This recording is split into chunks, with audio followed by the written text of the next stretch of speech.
Saudações a todos e todas que estão assistindo esse vídeo. Meu nome é Guilherme, eu sou mestrando em Filosofia pela Universidade Estadual Paulista, Unesp. Sou também membro e efetivo colaborador da Sociedade Hegel Brasileira e venho apresentar esse trabalho para vocês, que é uma parceria, né, com meu colega e amigo Gabriel, que também é colega de mestrado, colega de sociedade. Então, sem mais delongas, vamos para a apresentação, que se chama Hegel e o Panenteísmo Dialético, uma alternativa para o criticismo social e para a ação política. Então, começando a nossa apresentação, nós podemos nos perguntar, né, por que pensar em panenteísmo dialético? Ou seja, por que trazer uma certa perspectiva teológica, em específico de Hegel, para o debate do criticismo social, da ação política, né? Por que pensar nisso? E que uma resposta, né, que nós colocamos, e que o próprio Jolion Agar, né, que é o comentarista que nós estamos usando como base para esse trabalho, né, além das obras de Hegel, a bibliografia dessa apresentação vai estar na descrição do vídeo. Como o Jolion Agar ele constata, né, e nós concordamos com ele, essas questões metafísicas religiosas, elas são realidades sociais, né, realidades no sentido que elas têm ação efetiva na sociedade, né, elas movem pessoas, elas, tanto pessoalmente como politicamente. Então, a religião, ela sempre acaba, de alguma forma, extrapolando o âmbito privado, né? Goste-se ou não disso, né? Então, esse sonho, digamos assim, secular, iluminista, pós-revolução francesa, de um mundo onde a religião é apenas algo marginal, né, no debate público, algo da vida privada, algo que não tem nenhuma relevância epistemológica, digamos assim, ou social-política, ele não se efetivou na prática. Nós percebemos isso nos últimos anos, o tanto que a religião ela tem um papel, não diria central, mas muito importante na ação política, né? E, então, portanto, nós temos que considerar essas questões. Nós temos que considerar a questão de Deus, né, para esse debate.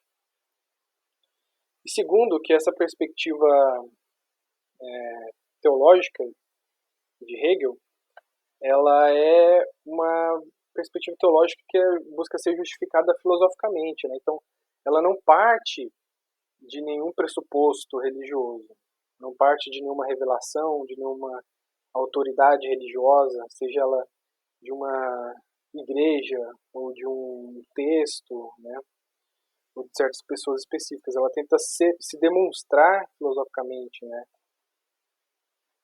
Mas, apesar disso, ela não exclui as religiões, né?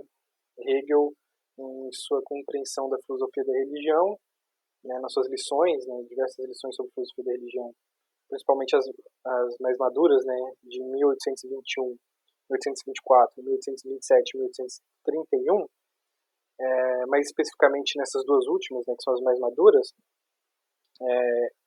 Hegel tenta mostrar como que cada religião, né, por isso religiões no plural, elas têm uma certa compreensão do que seria essa verdade, esse absoluto, que a filosofia demonstraria, né, para ele, e que aqui a religião busca como Deus, né, como essa divindade, né, e a religião possui uma história dessa compreensão, que cada religião vai ter uma certa compreensão desse absoluto, e ela se tornaria mais adequada no sentido epistemológico, né, no sentido de que ela representa esse absoluto, né, de uma forma mais próxima do que ele é e vive isso, e essa compreensão ela é alcançada na religião cristã, né? Mas, dando seguimento, antes de entrar efetivamente nessa discussão do panenteísmo dialético, né, o que seria o panenteísmo dialético por Hegel, nós temos que nos perguntar o que seria criticismo social, né? O que nós estamos tomando por criticismo social aqui. E nós estamos tomando criticismo social aqui no sentido de uma postura crítica, né? Que olha para a sociedade, busca compreendê-la, né? Compreender a sociedade, suas dinâmicas, suas instituições, sua história, né? Mas com um olhar não determinista, né? Em que sentido? A sociedade é assim e pronto. É assim, vamos aceitar, por isso que ela é assim porque é assim. Não. É uma visão que busca identificar nesse processo, nessa dinâmica, nessas instituições, problemas, injustiças, né? E buscar soluções para essas questões, que são muito latentes, né? Muitas vezes.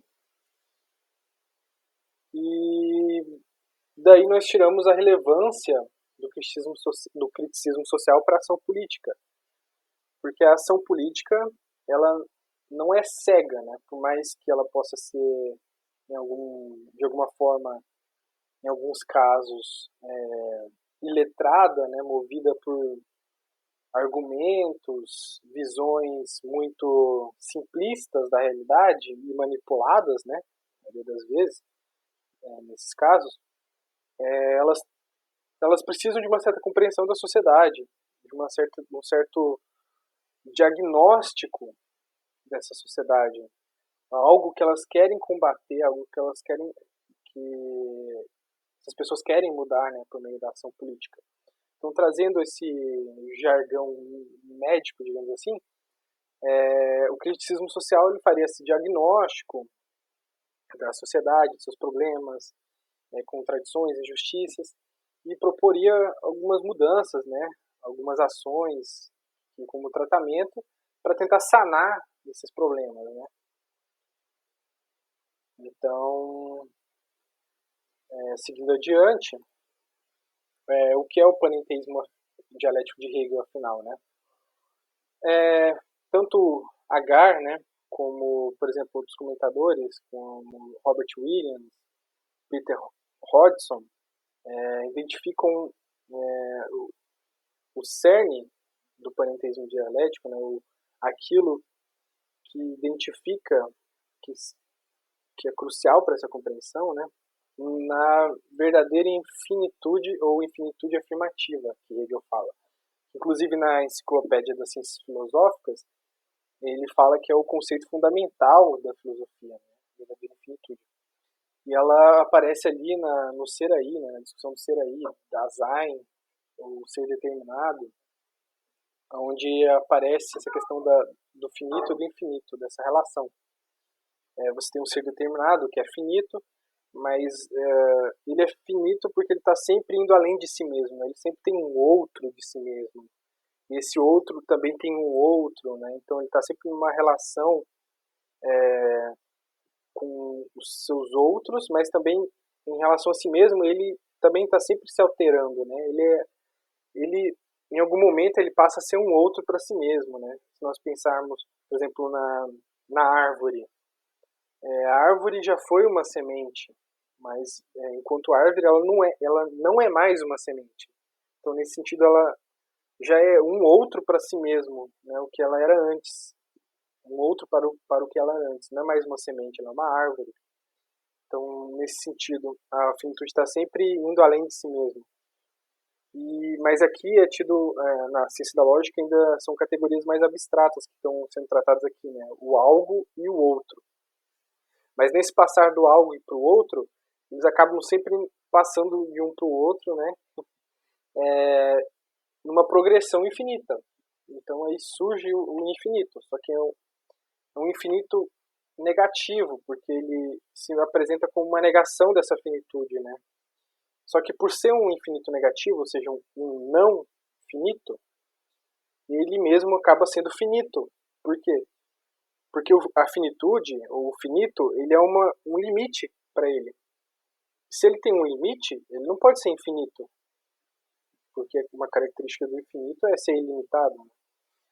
Então, ele é mesmo um infinito um infinito finito. Então não faz sentido, né? Então essa relação acaba se suprassumindo na verdadeira infinitude, que é uma infinitude que é a união do infinito e do finito. Ou seja, esse infinito ele está em uma relação intrínseca, dialética com o finito, onde ele se efetiva justamente nessa relação, nesse movimento de autotranscendência do finito. E isso traz, né, pensando numa perspectiva teológica, pensando na verdadeira finitude como Deus, essa totalidade que abarca a finitude, que está em relação com ela, né, e se determina nessa relação, nós podemos pensar numa ética compatibilista, onde o finito, a humanidade, ela tem sua determinação, né, como um momento desse infinito de Deus, mas também tem autonomia para agir, né, tem liberdade, e essa liberdade e essa ação também, de certa forma, é um momento e uma ação divina, porque não há uma distinção entre o finito e o infinito. O infinito, ou seja, Deus, ele se determina também nessa ação, né? Hegel vai dizer nas lições sobre filosofia da religião de 1831, fazendo uma interpretação da religião cristã, no momento do reino do Espírito, né, dessa compreensão da comunidade, do Espírito da comunidade como sendo o Espírito de Deus, né, também. Então, reconhecendo que a história também é a história de Deus, né, a história humana. E Deus se vai também nessa relação se efetivando, tudo mais. Então, nesse sentido, nós temos que compreender o Estado, por exemplo, nessa relação. O Estado como esse todo, essa universalidade, que só se efetiva nos indivíduos, nessas relações dos indivíduos, na sociedade e tudo mais, na realidade dessas relações. Então, o Estado, ele deve tornar as pessoas, né, suas relações dos indivíduos, livres no sentido de deles se autodeterminarem de modo a que eles sejam livres para agir, né? Não tem nenhuma restrição. Então, portanto, o Estado ele deveria intervir nesses problemas sociais para sanar essas contradições, né? Alinhar os interesses particulares com o interesse universal de todos, né? Então, portanto, ele seria uma universalidade concreta, né? Ou uma unidade na diferença, onde, né, o Estado ele não pode tudo, ele não é um Estado absolutista, né, nesse sentido, fazendo um paralelo com o absoluto de Hegel, né? Mas assim um Estado absolvente, né, no sentido de que as pessoas elas têm a liberdade para se efetivar ou para realizar sua liberdade, né, sem nenhuma restrição, sem exploração, sem injustiça, né? Então o Estado é um mecanismo, seria um mecanismo para isso. Na leitura do Julian Agar, né, que ele tem do Hegel, dessa visão teológica. Então, nessas relações, no Estado, na sociedade, que a humanidade age, né, se realiza, né, move a história, e é onde Deus também vai se efetivando através dessas ações, né, vai tendo consciência de si através da consciência humana, e então, pautando-se na relação que o finito tem com o infinito, que a humanidade tem com Deus, o Estado, pensando nessa universalidade, ele não deve ser autoritário no sentido de excluir os indivíduos ou os seus interesses, mas ele deve conjugar todos os interesses para que eles tenham um fim universal, para que todos sejam livres de fato, sem exploração e tudo mais, né? Injustiças. Então, para concluir, respondendo à nossa questão inicial, né?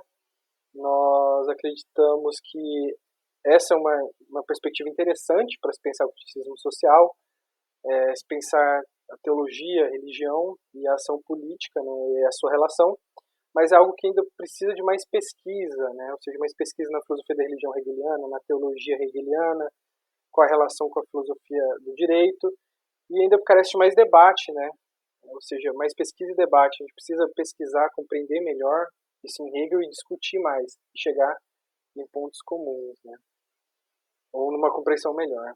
Então, eu concluo por aqui.